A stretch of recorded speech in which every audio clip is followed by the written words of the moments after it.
For most of our evolutionary history, we were not the apex predator. We like to think of ourselves as the top of the food chain, and today, largely, we are. But rewind 2 million years to the early hominins wandering the grasslands of East Africa, and the picture looks very different. Our ancestors were mid-sized, slow, weak-clawed, flat-toothed primates with no natural armor, no venom, no claws worth mentioning, and crucially, terrible night vision. And the world they lived in was absolutely stacked with things that could kill them in the dark. Paleontologists have found fossil evidence of large predatory cats, some now extinct, some ancestors of modern lions and leopards, living alongside early hominins throughout Africa. There's a chilling category of evidence anthropologists look for, called predation marks, puncture wounds and bite patterns on ancient hominin bones that match the exact tooth spacing of big cats. Some of the oldest hominin fossils ever discovered, including specimens attributed to Australopithecus, show damage consistent with having been killed and eaten by a large carnivore. We were, for a long stretch of our evolutionary history, prey. And prey animals share one universal trait. They are afraid of the transition between light and dark, because that transition is when the odds shift against them. This matters because most large predators that hunted early humans, lions, leopards, hyenas, saber-toothed cats, were nocturnal or crepuscular, meaning they hunted primarily at dusk, at dawn, or through the night. Humans, by contrast, are fundamentally diurnal. Our eyes are built for daylight. We have poor night vision compared to almost every one of our predators. We can't smell danger the way a hyena can smell us. We can't hear as well in the dark as an owl or a big cat. So think about what nightfall actually meant mechanically for early humans. It meant losing your best sense, vision. Right at the moment your worst enemies gained their biggest advantage. This isn't a metaphor, this is a straightforward evolutionary mismatch, and your brain remembers it, even now. And here's something genuinely wild. Researchers who study fear and phobias have found that some of the most common fears across human cultures, fear of the dark, fear of snakes, fear of spiders, fear of heights, don't have to be taught. Children as young as a few months old show measurable stress responses to snake-like shapes and sudden darkness, long before they could have been taught that these things are dangerous by a parent or a scary story. Evolutionary psychologists call this prepared learning.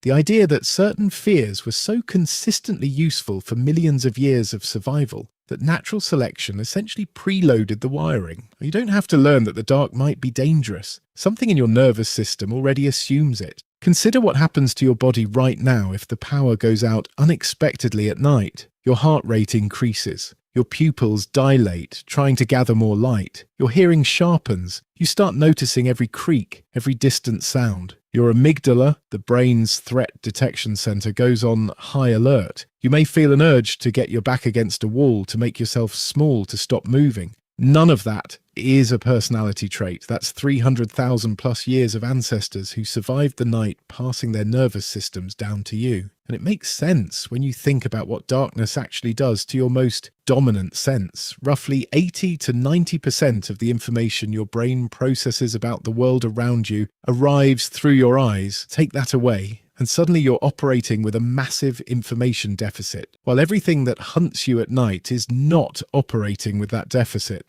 A leopard's eyes contain a reflective layer called the tapetum lucidum that lets it see in near-total darkness 6 to 8 times better than a human. Hyenas can track prey by scent across huge distances in total blackness. Early humans, meanwhile, were relying on firelight, memory of terrain, and whatever they could hear. So when we ask, what did ancient humans fear most at night, the honest first answer isn't ghosts or gods. It's simpler and more physical than that. They feared what they could no longer see. The dark wasn't scary because it was empty. It was scary because it was full of things with better eyes, better noses, better claws, and better night hunting instincts than the humans trying to survive inside it. Let's get specific, because the actual list of things ancient humans had reason to fear at night is a genuinely terrifying roster. Big cats were probably the single greatest predator threat throughout most of human evolution. In Africa, lions and leopards. In parts of Asia, tigers. And going back further, extinct megafauna predators like the saber-toothed cats of the Americas and Eurasia, or the enormous cave lions of Ice Age Europe, animals significantly larger than modern lions, built specifically to take down large prey in low light. Hyenas deserve special mention because, unlike big cats, hyenas hunt cooperatively in packs, communicate constantly through those unmistakable whooping calls, and were, based on cave and fossil evidence, direct competitors and predators of early hominins for hundreds of thousands of years. Some researchers argue that the sound of hyenas at night may be one of the oldest fear sounds embedded in the human nervous system, a call our ancestors learned at a bone-deep level to associate with death. Wolves, in the parts of the world our ancestors migrated into during and after the Ice Age, added another cooperative, intelligent, night-capable predator to the list, one smart enough to test, probe, and wait. And then there's a category that's easy to forget: other humans. Anthropological and archaeological evidence, including analysis of skeletal trauma at sites associated with early and prehistoric human groups, suggests that violence between rival human groups was a real and present danger throughout much of prehistory, and a raid, an ambush, or a violent encounter under cover of darkness offered obvious tactical advantages to an attacker: surprise, concealment, and the chaos of a group waking up disoriented and half-blind. So when a small band of early humans sat around a fire at night, they weren't just listening for the cough of a leopard in the grass. They were listening for footsteps that shouldn't be there, for voices, for the particular kind of silence that means something is being quiet on purpose. Layer all of this together and you get the real texture of the ancient night. A dense, overlapping, multi-directional threat landscape where danger could come from 4 legs or 2, and your only real defences were vigilance, group size, and fire. Which brings us to the single most important invention in this entire story. Archaeological evidence for the controlled use of fire by human ancestors goes back at least 1 million years, with strong evidence at sites like Wonderwerk Cave in South Africa, and possibly further. And once our ancestors mastered fire, everything about the night changed. Fire did 3 things simultaneously, and each one was a direct weapon against the specific fears we just talked about. First, it restored a version of the light advantage. Fire didn't give humans night vision equal to a leopard's, but it created a bubble of visibility, a radius in which the deficit was at least partially closed. You could see a threat coming. You could see each other's faces. That alone is a massive psychological and survival shift. Second, it repelled predators directly. Most large carnivores have an instinctive wariness of open flame. It's disorienting. It's associated with danger, and its light and movement are unfamiliar and threatening to animal eyes evolved for dark stealth. A fire wasn't a guarantee of safety, but it dramatically shifted the odds. Third, and this is the part that doesn't get talked about enough, fire created the conditions for something that had never really existed before: safe, extended social time after dark. Anthropologist Polly Wiesner conducted a landmark study of the Ju Huanzi San people of the Kalahari, comparing what people talked about during the day versus at night around the fire. During the day, conversation tended toward practical matters: economics, complaints, coordinating tasks, gossip about who did what. But at night, around the fire, conversation transformed. The vast majority of nighttime talk shifted towards storytelling, myths, histories, tales about distant relatives, the supernatural, and moral lessons wrapped in narrative. Firelight, in other words, may be the birthplace of human storytelling itself. Think about what that means. The fire wasn't just a defense against fear. It became the stage on which fear was processed, shared, and transformed into meaning. The flickering light, the darkness pressing at the edges, the vulnerability of the night, all of it created the perfect psychological conditions for stories to matter more, to hit harder, to bind a group together against a common, half-seen threat. Every campfire ghost story you've ever heard is a direct descendant of this exact scene, replayed for hundreds of thousands of years. A fire, a group of humans, darkness on all sides, and the deeply human need to explain what's out there. Which brings us to fear's second, stranger layer. Real predators explain a lot of ancient fear, but they don't explain all of it. Across essentially every human culture that has ever existed, separated by oceans, mountains, and tens of thousands of years with zero contact with each other, you find strikingly similar beliefs about the night, that darkness is inhabited by spirits, ghosts, demons, or malevolent forces distinct from ordinary animals. Why would completely disconnected cultures independently invent the same basic idea? Part of the answer lies back in that brain wiring we talked about earlier.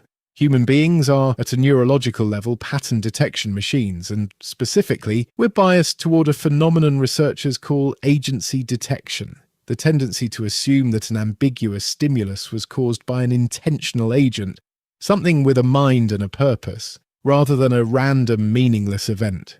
This bias makes total evolutionary sense once you think about the cost-benefit math. Imagine you hear a rustle in the bushes at night. There are two possible mistakes you can make.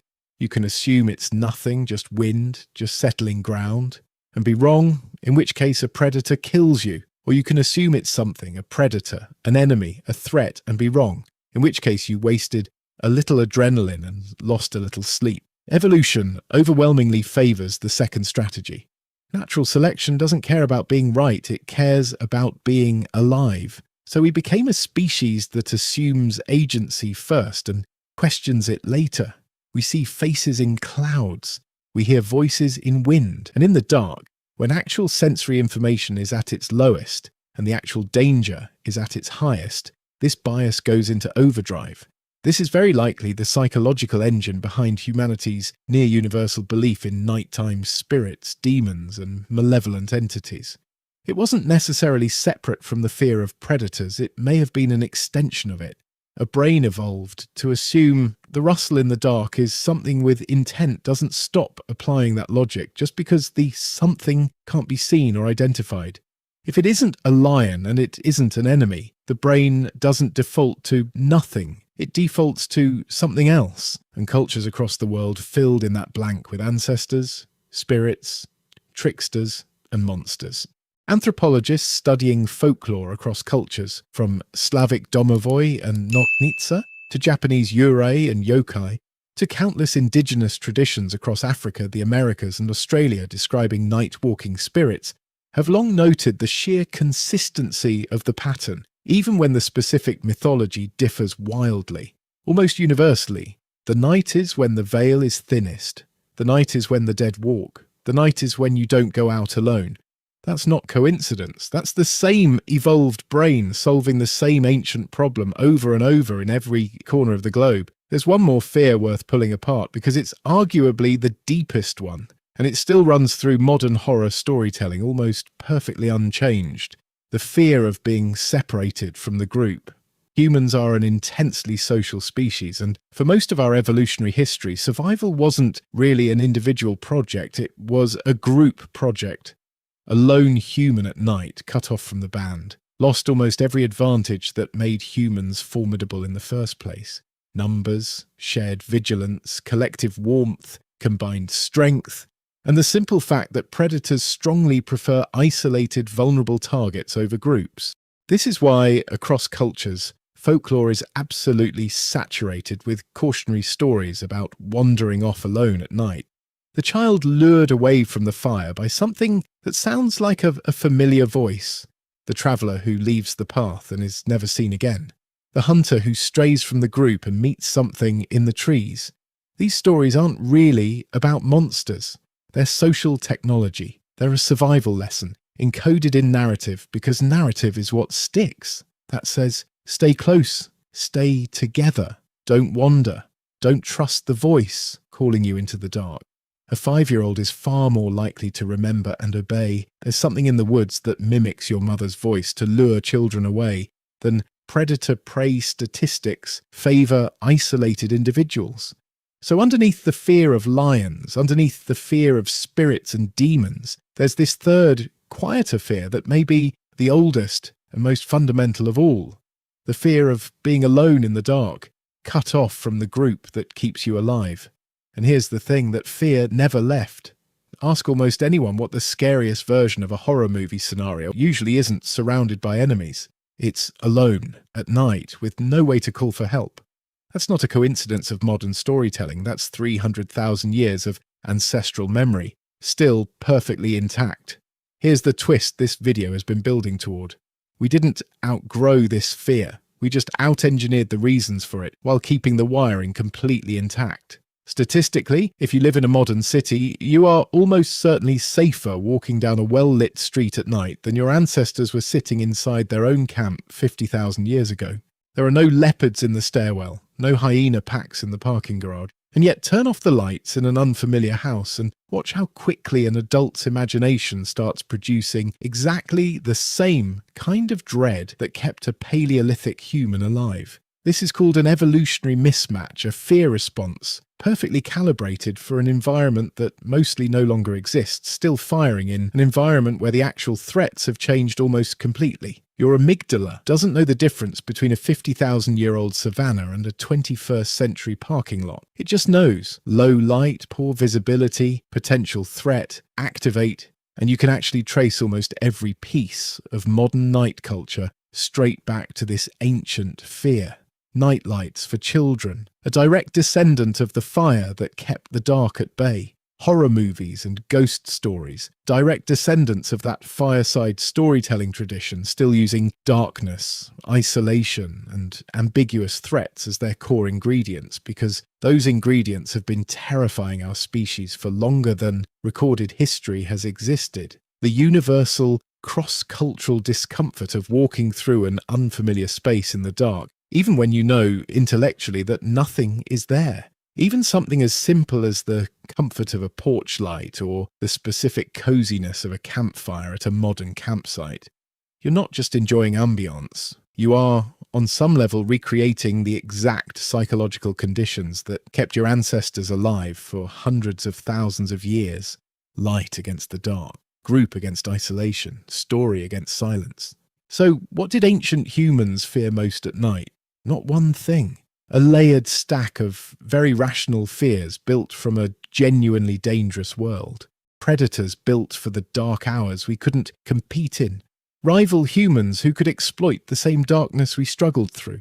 A brain hardwired to assume the worst about ambiguous shadows because assuming the worst kept our ancestors alive, and underneath all of it, the deepest fear of all, being cut off alone, without the group that was the actual source of human survival. And then, out of all that fear came fire, and out of fire came light and safety, and almost as a side effect, the very first stories, the first myths, the first shared meaning humans ever built together, forged specifically because the dark was terrifying enough that people needed each other to survive it. The next time you feel that small, irrational flicker of unease walking through a dark house, or hear something outside and go completely still, that's not weakness, and it's not irrational. That's an inheritance. That's a fully intact survival system built by hundreds of thousands of years of humans who made it through the night, passing down exactly what worked. You are quite literally descended from every single person who was ever afraid of the dark and survived it anyway. If you enjoyed this deep dive into the psychology and history of human fear, hit subscribe.